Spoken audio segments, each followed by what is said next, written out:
Welcome to my channel law from 15। आज हम पढ़ने वाले मेंटेनेंस। जो पहला हमारा सेक्शन 125 था सीआरपीसी का, अब वो बदल के सेक्शन 144 से लेके 147 हो चुका है। अब मेंटेनेंस हम इसमें पढ़ते हैं। जो मेंटेनेंस है वो हमारा बीएनएसएस के अंदर चैप्टर 10 सेक्शन 144 से लेके सेक्शन 147 तक के अंदर दे रखा है कि मेंटेनेंस है क्या। सेक्शन 44 हमें क्या बताता है, मेंटेनेंस के लिए कौन एलिजिबल है। एक person with a sufficient mean who neglect और refuse to maintenance his wife. ये कह रहा है कि एक बंदा अपने बीवी बच्चे और घर वालों को सही से भरण पोषण नहीं कर पा रहा है तो उसके घर वाले उसके खिलाफ मेंटेनेंस का केस डाल सकते हैं। आओ जानते कैसे। अगर एक बीवी है, उसका पति उसको अच्छा खान पान नहीं दे पा रहा, खर्चा नहीं, ज़रूरी नहीं है कि वो डिवोर्स लेके ही मेंटेनेंस का केस डाल सके। नहीं, अगर वो साथ में रह रही है तब भी वो मेंटेनेंस का केस डाल सकती है। अगर उसका पति उसको खर्चा पानी नहीं दे रहा, नहीं उसकी सही से देखभाल कर पा रहा है। और दूसरी बात, एक बच्चा भी, चाहे बच्चा नाजायज़ हो या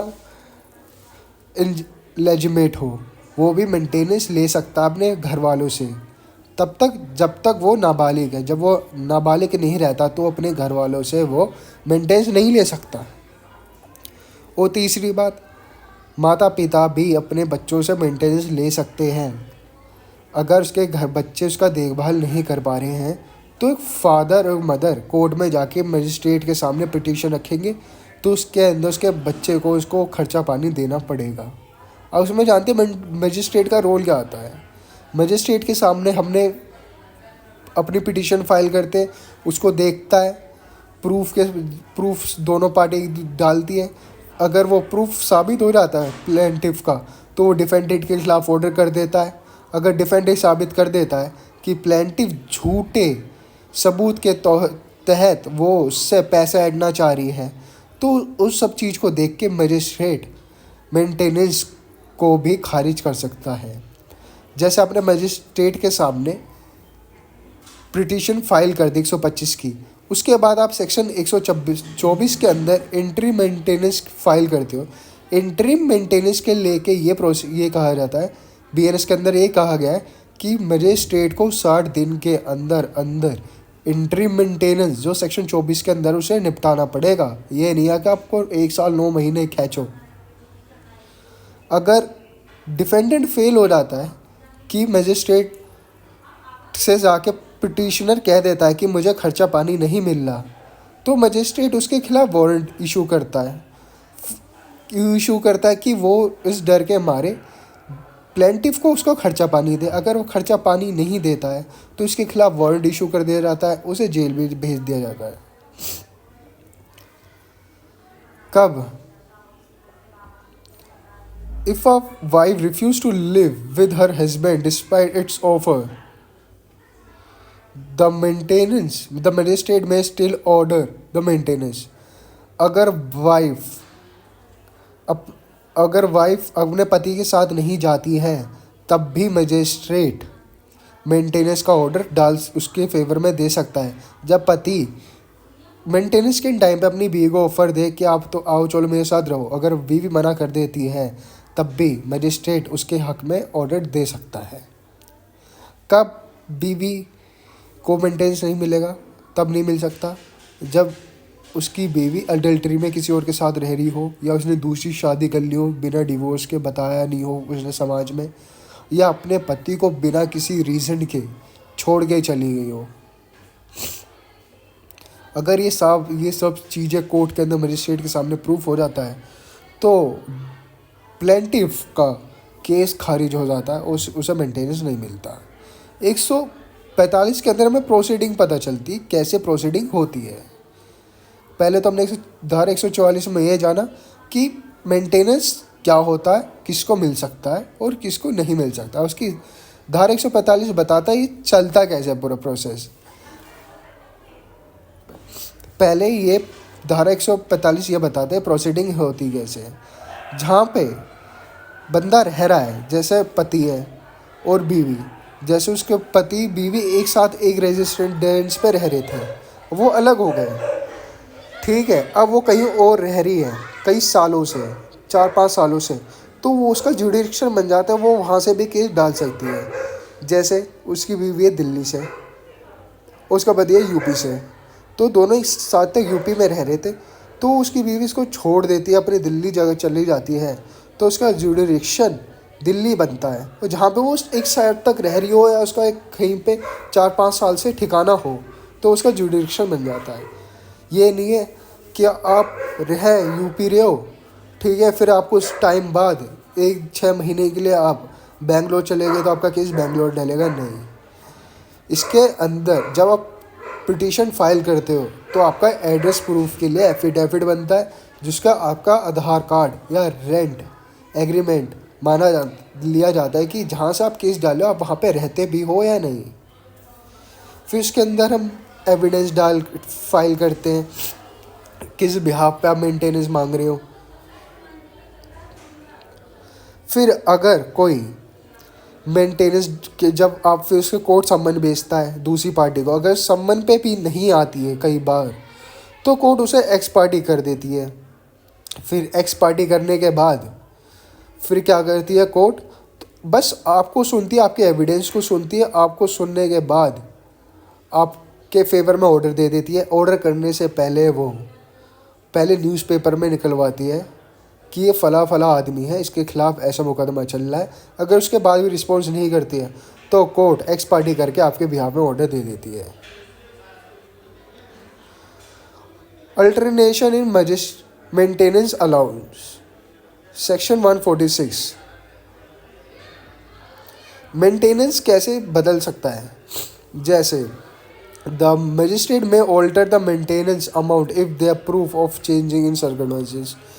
ये कह रहा है कि धारा 146 ये कहती है कि जो आपकी मेंटेनेंस की जो खर्चा है ना वो बढ़ सकता है, अगर कुछ आप कोर्ट के अंदर ऐसा प्रूफ दे दो कि जैसे कि आपका पति आपको छोड़ के अडल्ट्री में रह रहा है, किसी और के साथ रह रहा है, और आपके हालात इतने बुरे हैं कि आप अपने बच्चों का खर्चा पानी नहीं उठा पा रहे, और उसकी सैलरी 2 लाख रुपए 3 लाख रुपए ऐसे, तो आपके ऐसे बैंक स्टेटमेंट, आपके हालात और प्लस उसके अडल्ट्री में रहने वाली प्रूफ्स और उसके बैंक स्टेटमेंट आप कोर्ट में फाइल करते हो तो आपका खर्चा बढ़ सकता है।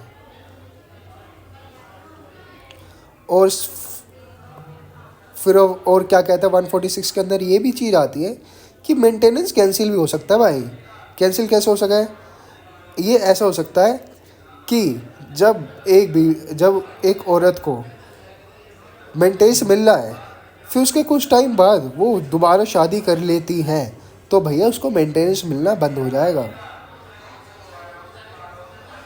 The consideration of previous payment, the civil code will account of for any maintenance paid before enforcing a degree of for recovery. जैसे अब मेंटेनेंस के लिए ऑर्डर पास हो जाता है तो अब कोर्ट के अंदर उसके रिकवरी के लिए अब एप्लीकेशन लगाते हो कि मुझे इससे इतने पैसे दिलाए जाए, तो कोर्ट उस डिग्री को एग्जीक्यूट करने के लिए ऑर्डर पास करती है। उस ऑर्डर को कैसे एग्जीक्यूट करा जाता है वो हमारे सेक्शन 147 के अंदर बताते हैं। कैसे? पहले जो आपकी ऑर्डर की copy, the maintenance is provided free of charges of the person title to maintenance for their guardians. किसी बंदे को कोई जो मेंटेनेंस मिला है उसकी कॉपी, ठीक है, फिर वो copy the order be enforced by magistrate where the person reside upon the conforming non payment. अब उसको पैसा नहीं मिल रहा है, एक जो उसकी ऑर्डर डिग्री है उसकी कॉपी मजिस्ट्रेट के यहाँ पे लगाएगा कि भैया मुझे पैसे नहीं दे रहा है आपके ऑर्डर पास करने के बाद भी, तो उसके अंदर कोर्ट एक एग्जीक्यूट करने के लिए एग्जीक्यूट करवाएगी, सामने वाले बंदे को सम्मन भेजेगी, वारंट इशू करेगी, उसको कैसे भी जो उसने ऑर्डर दिया है उसको फुलफिल करवाने के लिए कोर्ट डिसीजन दे सकती है, या पुलिस वालों को भी उसके घर भेज सकती है उसे उठवाने के लिए वारंट। अब जान लेते इसके एग्ज़ाम पॉइंट से क्या है। एलिजिबिलिटी आपको पता है मेंटेनेंस के लिए कौन क्लेम कर सकता है? एक वाइफ और चिल्ड्रन जो माइनर हो डिसेबल। मान लो बच्चा माइनर नहीं है, मेजर है, अगर डिसेबल है, वो तब भी मेंटेनेंस क्लेम कर सकता है। और उसके अंदर मजिस्ट्रेट का क्या रोल आ रहा है? मजिस्ट्रेट क्या करता है? मजिस्ट्रेट का ये भी रोल आ जाता है, जो इंटरिम प्रोसीडिंग होती है मेंटेनेंस की, उसे 60 दिन के अंदर उसे फुलफिल करना पड़ता है। एक तो आपका मेंटेनेंस जब तक क्लेम नहीं हो रहा था वो तो चलता ही रहता, अब बीच में खर्चे पाने के लिए आप सेक्शन 24 की एप्लीकेशन फाइल करते हो, जो मजिस्ट्रेट को 60 दिन के अंदर पूरी करनी पड़ती है। अगर जो कोर्ट ने मेंटेनेंस के अंदर डिग्री फाइल कर दी है या इंटरिम मेंटेनेंस दिया है, अगर डिफेंडर उसे नहीं देता है तो उसको फाइन प्लस इम्प्रिजनमेंट भी हो सकती है। कब वाइफ को मेंटेनेंस नहीं मिलेगा? तब नहीं मिलेगा जब वो किसी और के साथ एडल्टरी में रह रही हो, या अपने पति को बिना बताए छोड़ के भाग गई, या किसी और के साथ उसने शादी कर ली है बिना डिवोर्स के, और डिवोर्स लेने के बाद भी वो शादी कर ले, तो उसे मेंटेनेंस का खर्चा नहीं मिलेगा, क्योंकि उसकी जिम्मेदारी उसके दूसरे पति पे आ गई है। प्रोसीजर क्या है मेंटेनेंस का? जहाँ पे बंदा रह रहा है या उसके घर वाले रह रहे हैं, जहाँ का उसका एड्रेस प्रूफ है, वो वहाँ से उसका जुडिक्शन बनता है, वहाँ पे वो मुकदमा डालेगा। मुकदमा डालने के एक एफिडेविट फाइल होता है जिसके अंदर आपका एड्रेस प्रूफ मांगा जाता है, जिसके अंदर आप अपना आधार कार्ड देते हो, या अपना रेंट एग्रीमेंट देते हो, या अपनी प्रॉपर्टी प्रॉपर्टी वो नहीं दिखी जाती, आपका रेंट एग्रीमेंट, वो जगह रह रहे हो, या आधार कार्ड। आपका मेंटेनेंस बढ़ाया भी जा सकता है और कैंसिल भी करा जा सकता है। अगर आप उस प्रोसीडिंग के बीच में आप कुछ नए एविडेंस फाइल कर देते हो, जैसे आपका पति आपको छोड़ने के बाद एडल्टरी में रह रहा है, ठीक है, और आपके इतने बुरे हालात हैं, आप अपने बच्चे की देखभाल नहीं कर पा रहे, बिजली का बिल जमा नहीं हो पा रहे, खाने के लिए रोटी नहीं है, कपड़े नहीं है, तो आपके उसके पति की इनकम 2-3 लाख है, उसकी बैंक स्टेटमेंट, उसके एसेट्स, अब ये सब उठा के कोर्ट के अंदर एज ए एविडेंस फाइल कर देते हो, तो उसको मजिस्ट्रेट देखते, उस सबूत को देखने के बाद आपका मेंटेनेंस का खर्चा बढ़ा देता है और कैंसिल भी कर सकता है। अगर आपने दूसरी शादी कर ली है कोर्ट को बिना बताए, आप बता भी दो तब भी आपको मेंटेनेंस नहीं मिलेगा। जैसे आपका ऑर्डर पास हो जाता है तो आपको इसकी कॉपी कोर्ट के अंदर लगानी पड़ती है for execution of that degree. को मजिस्ट्रेट जो उसने डिग्री दी है उसकी डिग्री आपको एक कॉपी एप्लीकेशन के साथ लगाओगे, सर मेरे को आपने ये ऑर्डर की डिग्री दी है, मेरा मेंटेनेंस का खर्चा है, ये सामने वाला पैसे नहीं दे रहा है, तो अब एक कॉपी लगाओगे एप्लीकेशन के साथ। फिर कोर्ट उस डिग्री को एग्जीक्यूट करने के लिए प्रोसीडिंग करेगी, उसके खिलाफ इशू वारंट करेगी या उसे बुलाया जाएगा, कैसे ना कैसे आपका भरण पोषण आपको दिलाया जाएगा। Thank you for watching, like subscribe करना ना भूलें।